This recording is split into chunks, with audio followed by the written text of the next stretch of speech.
Ala sayyidina. Sayyid. Siapa itu sayyid? Sayyid ini banyak ulama jelaskan. Lebih daripada 10 makna kalimat sayyid ini.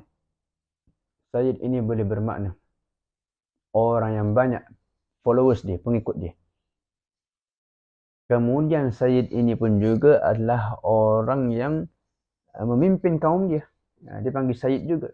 Tuan, ketua pemimpin, penghulu. Tuan. Kalau orang dulu kan ada sistem penghambaan. Jadi sistem penghambaan ini dia akan panggil tuan dia sayyid. Kemudian ada juga sayyid, maknanya bila mana orang itu ada masalah, dia pergi dekat seseorang. Seseorang yang dia pergi ini dipanggil sayyid. Sebab apa?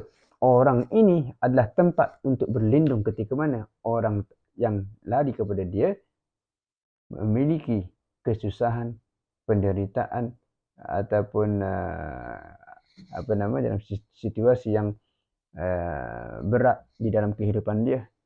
Jadi dia adalah tempat berlindung. Orang yang dijadikan tempat berlindung, dia adalah sayyid. Kemudian ada juga makna orang al-halim, iaitu memiliki sabar yang tinggi, tingkat tinggi. Terkadang manusia itu ada batasan dia.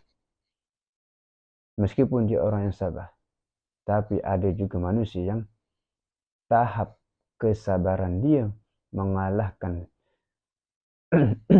semua orang. Mengalahkan rata-rata. Inilah orang yang disebut al-halim.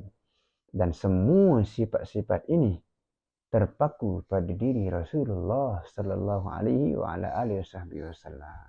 Subhanallah. Maka beliau paling layak untuk disebut Sayyidina. Naam.